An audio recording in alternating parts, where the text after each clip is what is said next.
what your thoughts about women Welcome. are. Oh my God. Damn it, Pete.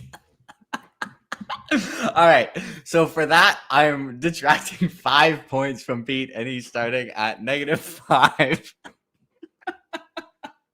Welcome everyone to episode 5. Normally I feel guilty about how this show is stupid and how the questions are impossible, and I'm basically forcing people to guess.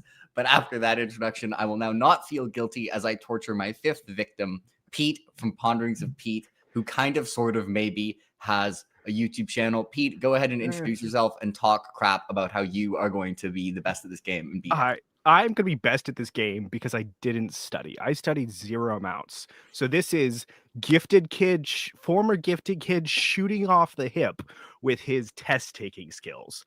My goal is to be slightly unhinged, but not so unhinged that like I get kicked off the internet, because that's, Yeah, you're just trying to get I grew me up on the kicked off internet. the I know internet, things. But so for those of you who are like, what the hell is this? I'm going to be showing Pete here either a quote or an author from a book he has never read. If possible, all authors he has never read. And he is going to have to tell me who the F wrote that. He is going to use his ability of stereotyping, and based on what he has, the unfair assumptions he has made about authors' works and quality, to figure out who the F wrote that. And as always, there is one bonus question, which is not written by anyone on here, but is in fact a hidden line from one of his favorite authors. So, are you ready, Pete? Yes, absolutely. I'm still trying to figure out who the favorite author is going to be. I have like 3 possibilities, but we'll see. Well, without further ado, I have to ask you a question. That question is, who the F wrote this line? In the beginning was the Word. Then came the fucking word processor. Then came the thought processor. Then came the death of literature.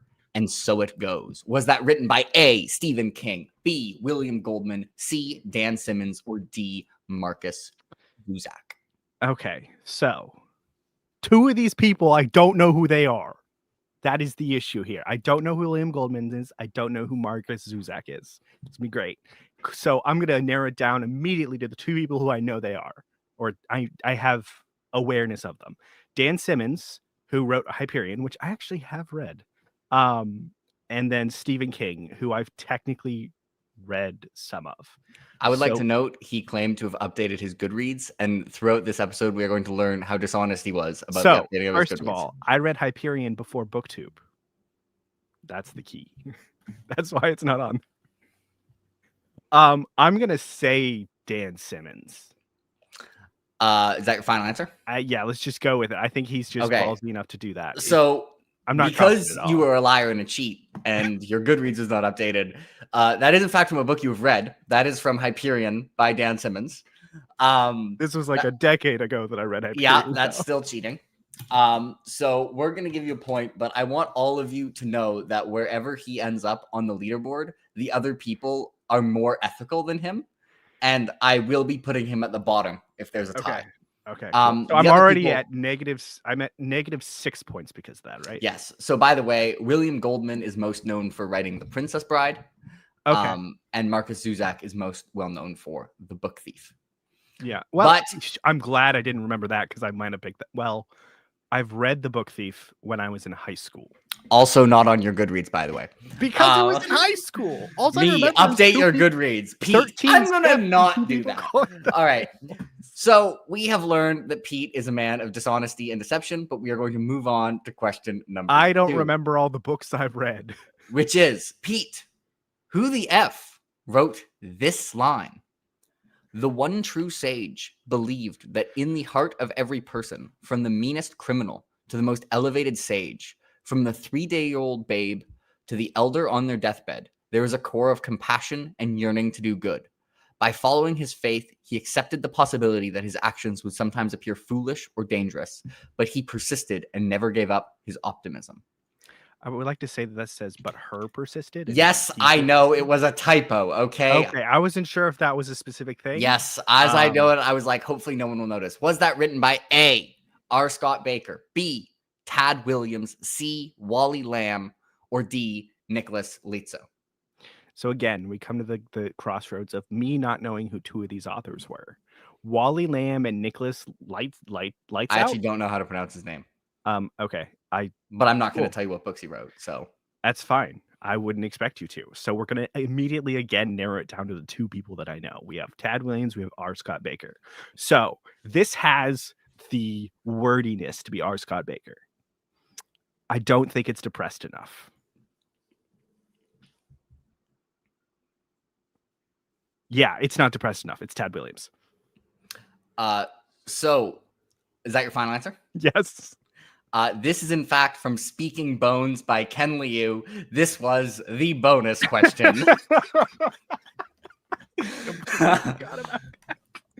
Yes, everyone literally without fail, despite the fact that I remind them twice before the show starts and at the opening segment of the show, every single person forgets about the bonus question. I was on the right track. It was not depressed enough to be R. Scott Baker. You are correct. It is not depressed enough to be R. Scott Baker. That is 100% true. By the way, Wally Lamb wrote I Know This Much Is True, and Nicholas Lietzow wrote Dreams of the Dying. But you know what? Frankly, the fact that you don't get any sympathy because you tried to get me canceled at the opening of the show and lied about what books you've read. So you are actually going to be our resident villain in Who the F Wrote. You know, for like game shows, you've got like Survivor, got like Russell Hantz. He's the villain. You are now the villain. But yeah, man, everyone forgets the bonus question. We do. It's annoying. Okay, so at least you have that out of the way. So I have one more question. Actually, that's not true. I have multiple more questions. But my next question is, who the F wrote this line? My prince, he said between clenched teeth, you have become a fool, a damnable fool. Priest, jugglers, and women. An army of mounted knights could scarcely have done more than your women and jugglers, and certainly could not have been braver. Was that written by A, Ted Chiang, B, Tad Williams, C, Matthew Woodring Stover, or D, Nicholas Ames?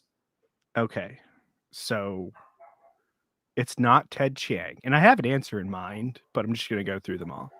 Ted Chiang writes sci-fi. He does not talk about jugglers. It's the hippie villain. Tad Williams, we'll come back to. I'm the real question here is Tad Williams sexist enough to have written this line? Matthew Stover, who wrote The Phantom Menace, the original script, obviously, and not the adaptation. I know he's written something else, but I don't remember what it is, so I'm just going to eliminate him. Nicholas Eames is the other person that could say this in jest and get away with it. So that's the real question. Is Tad Williams sexist, or is Nicholas Eames making a good joke? That's the weight we're having right here. So I'm going to go with Nicholas Eames. Lock it in. That is an interesting guess. This is, in fact, in The Stone of Farewell by Tad Williams. One thing I was being optimistic too. One thing you have is not being able to figure out the context, because as you can see at the end, the women and jugglers could certainly not have been braver. The prince was being like, my army isn't strong enough. And this guy speaking is like, hey, your army of prince, women, and jugglers kicked ass. What are you talking about? They were actually pretty awesome. So unfortunately, your inability to read has cost you slightly. I can't read. That's fair. But that is a completely reasonable guess. But that is okay, because you actually don't need a very high score, because this game is ridiculous. And 1 of 3 is actually completely reasonable. I'm winning. Thank you. You are winning. You're not winning the hearts of the audience. I'm winning my own heart. Also, the old dialogue does not equate authorial viewpoint. But also, like, even the person speaking isn't being sexist. So it's kind of like a double whammy of Evie. This is about stereotyping, not rational discourse. So anyways, I want all of you to remember the next time Pete gives a book review that you don't agree with, there's no star rating, but like you can tell what the star rating is. I want you to remember that he probably can't read. So also, it's actually totally fine for him to have not put those books on Goodreads, because I can't read. I didn't read them anyways. I actually could include any book. He's actually read 0 books. So it's actually totally fine. You could put Long Price Quartet on here, and I don't read, so I don't know. Okay. My next question. There's one more question that is exactly this question, and it's who the F wrote this line? Oh, Think easy. of cocaine. Easy. Wait. And it's not. Wait. No. Okay, I'll stop it's then. Stephen King. It mentioned cocaine. Okay. We're good. Stephen King. That is incorrect. That's it is in fine. fact No, Ted I Chiang. disagree. It's cocaine. This is in fact from The Stories of Your Life and Others.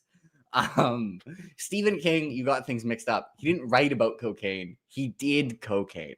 How am Those I are not supposed the to know same he thing. didn't write about it? I haven't read Stephen King. I just know Stephen King's the cocaine guy. He did do scientific experiments to try and determine the optimum amount of cocaine to take to write well. But alas, Ted Chiang, believe it or not, was able to write about cocaine without doing cocaine. Good to know. The same way, more likely to read Ted Chiang. I gotta talk to a guy on the street and then figure it out. The same way, people are able to write about knights and violence and stuff without actually knowing how to sword fight. What? It's shocking. Are you saying that not every author is KJ Parker, who's going out there and building a forge in his backyard and building and correct smelting steel in order to make the swords that they talk about and swing? He made bows. Which of these effing lines was written by Ada Palmer? Oh my. A. But the questions of children were only accidentally profound. Children questioned as much to be rebuffed as to be answered, as they must in order to learn which questions were permissible and which were not. B. A warm hand touched my cheek, turning my face to look back into the judicator, and once more its face was the face of a woman, though her eyes shone like the sun and not like distant stars. C. Tully. Well, it's true, I'll never rest in peace until I've killed you. You're low on the list of reasons I will never rest in peace. D. But he read a hell of a lot more than a desire to talk on our faces, and was up like a shot, hurrying, not quite running, but almost towards the open door to the storeroom. Okay. I'm going to eliminate the last two because they're too short. Okay. So we have A or B. One of them talks about children and one of them talks about women. So the question is, does Ada Palmer talk about women or children more? Do you say that your genius is sometimes frightening? Yes, absolutely. To quote, what's the scene from Princess Bride? Truly, you have a dizzying intellect. Oh, yes. That's what everybody says. So honestly, Judicator here is standing out to me. So whether or not there is a Judicator in one of Ada Palmer's books that has a face of a woman, and I think Ada Palmer being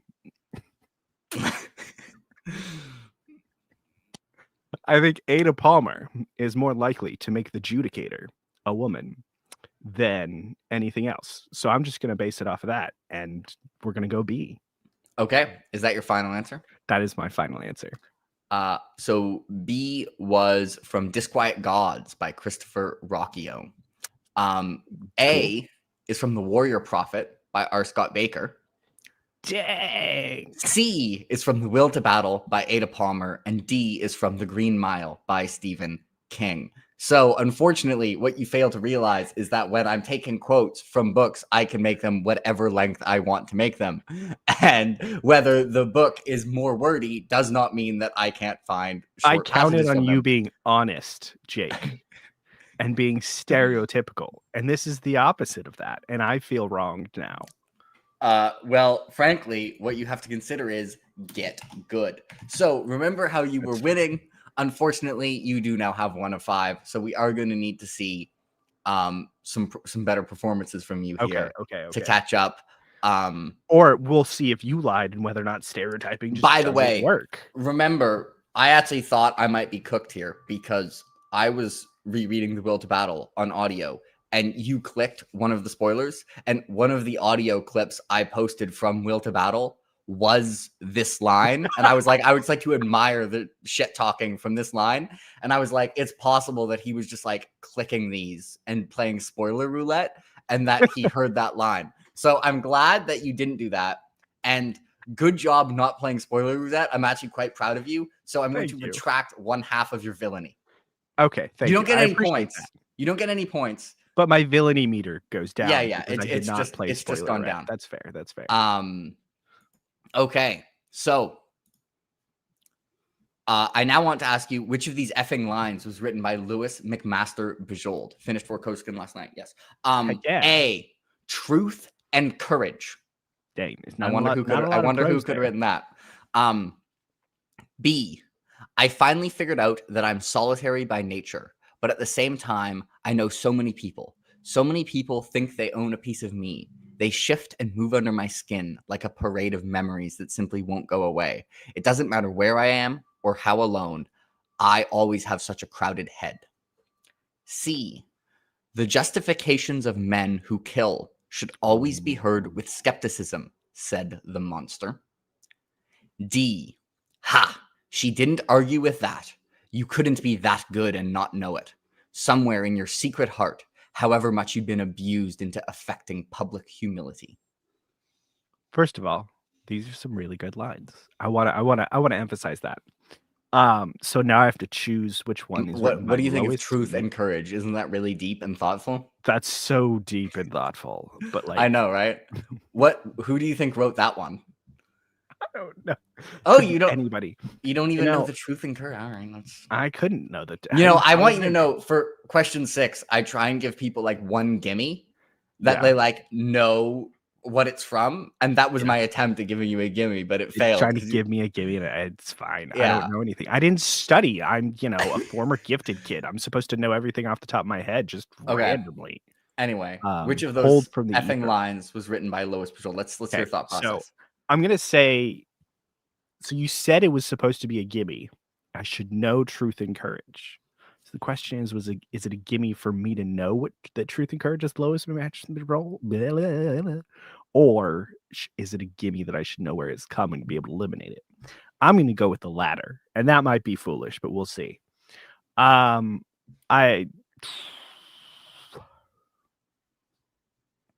So many people own a piece of me. They shift and move under my skin like a parade of memories that simply won't go away.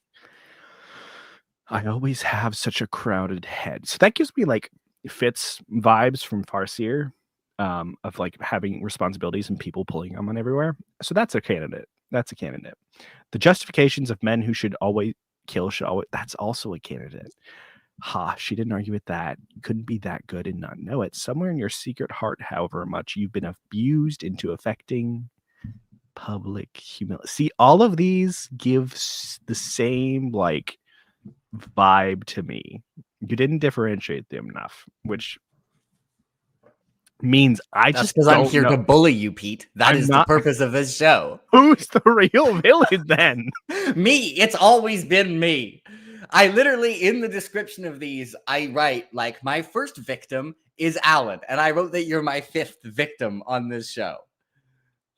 I have been deceived. You have been deceived, dear audience. I am not the villain after all. Always been Jake.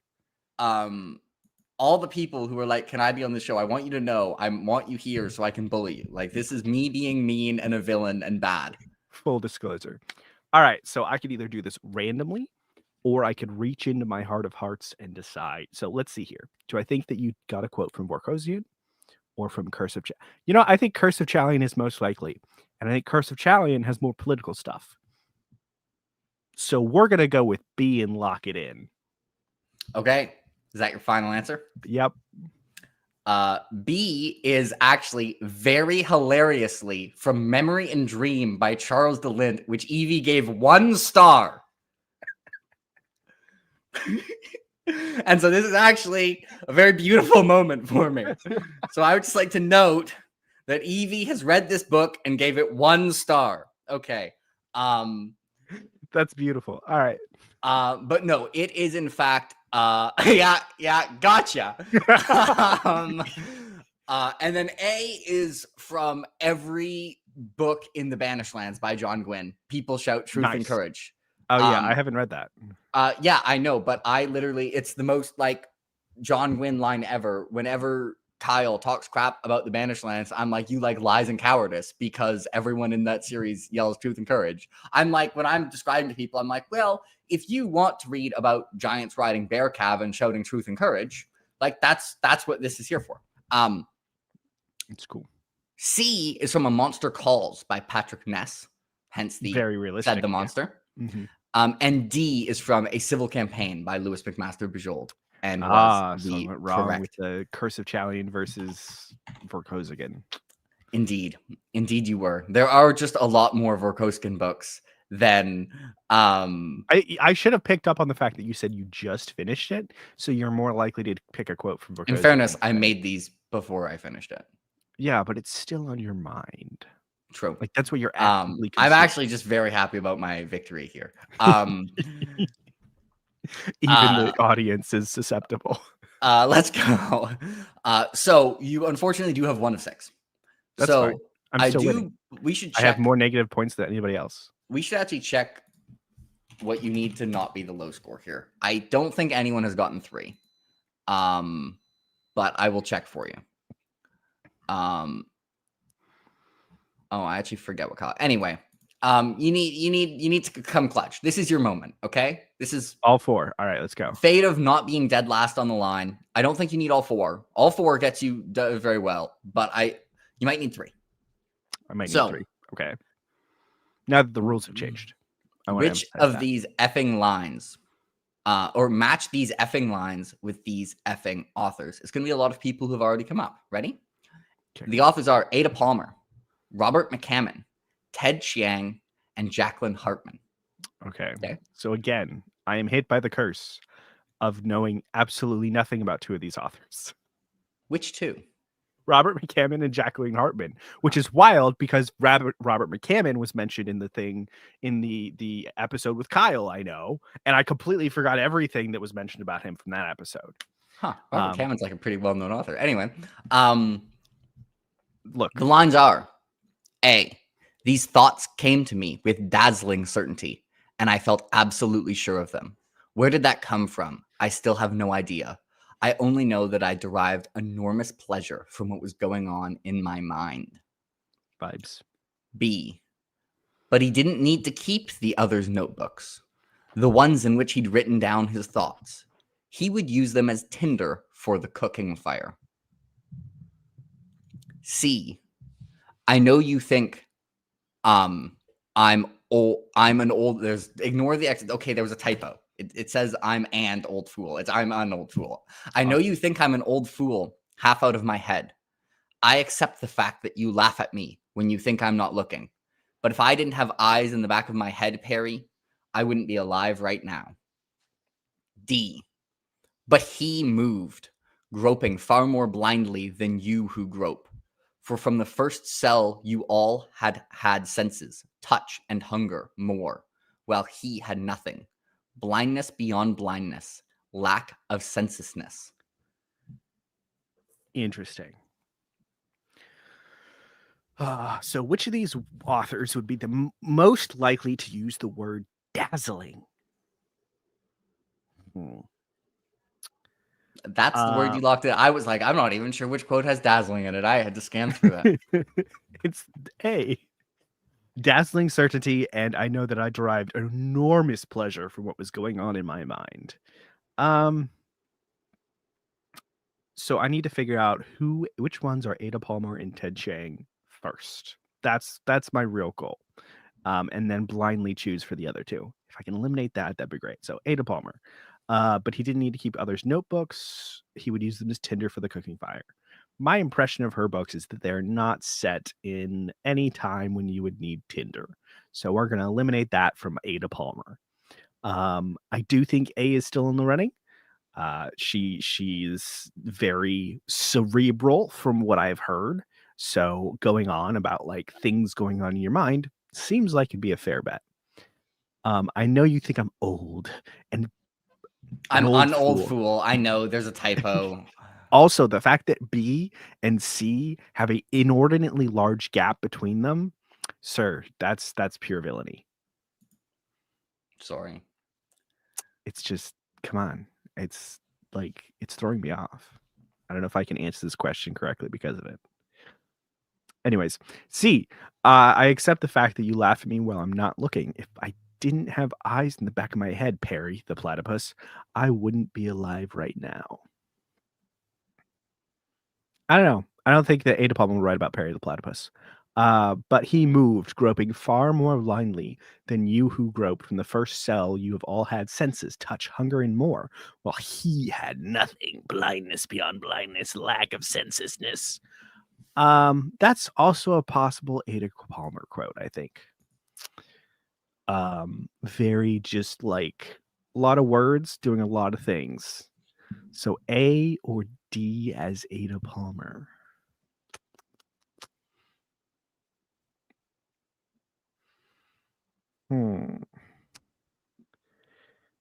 We're going to go A for Ada Palmer. And that is my final answer for A.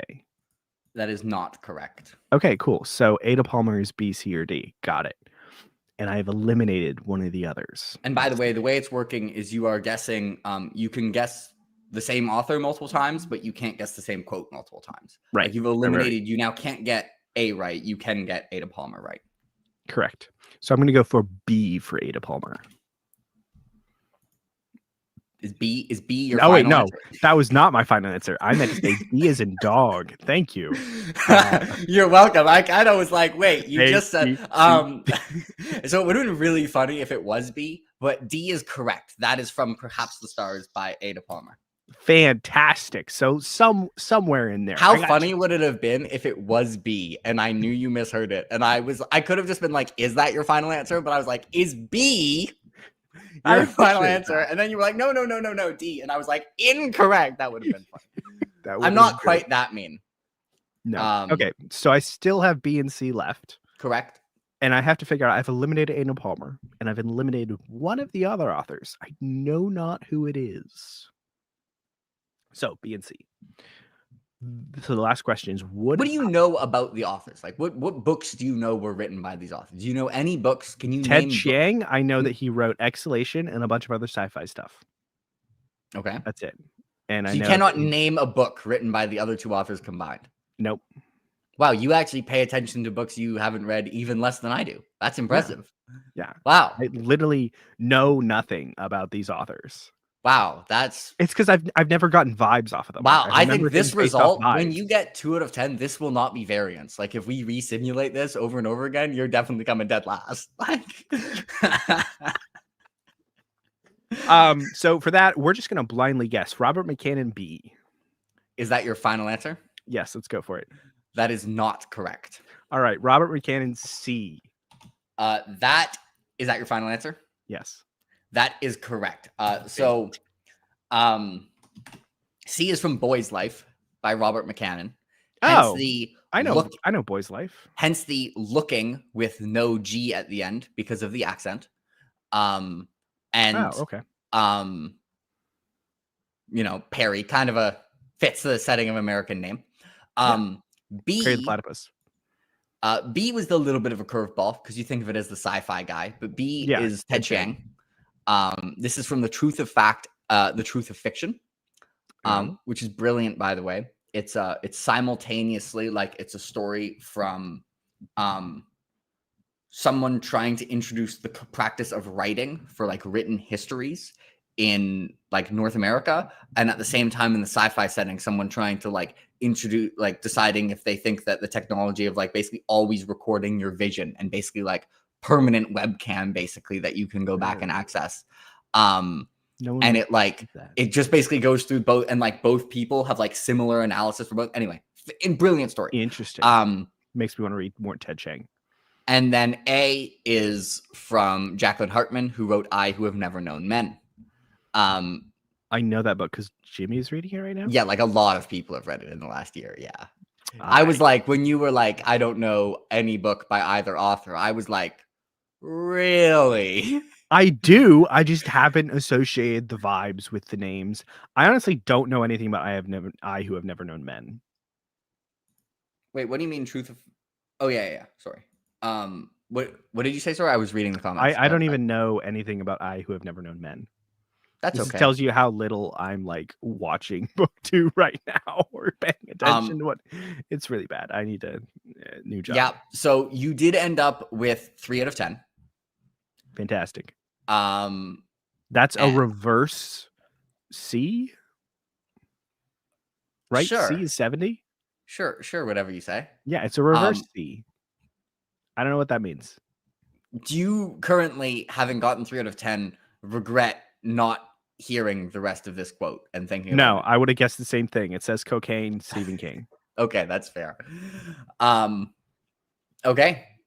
Well, you know what? In fairness to you, you didn't click the spoiler that would have let you get this correct, and that's good. In fairness. I just put this because I just really admire this shit talking. Imagine someone says this to you. See? Like, can we just register how good this is as shit You're talking? low on the list of the reasons I will never rest in peace is wild. Yeah. And it's like, yeah. Anyway, well, yes, this is, we already knew this. Yeah.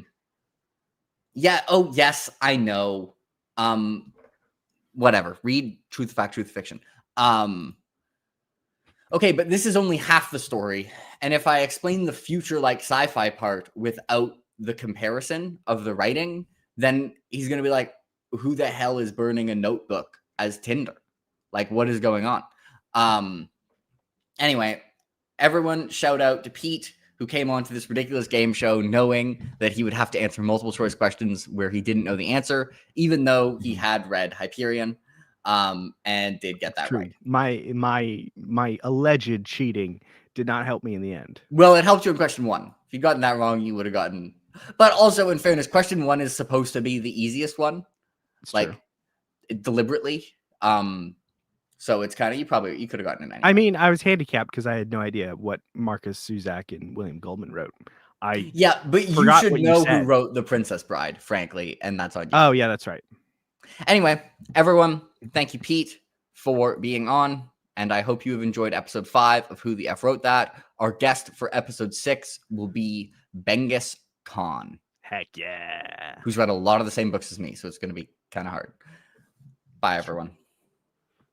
Pete, do you want to talk crap or well, so about your opinions on women. So let's talk a little bit further about this while we're going this.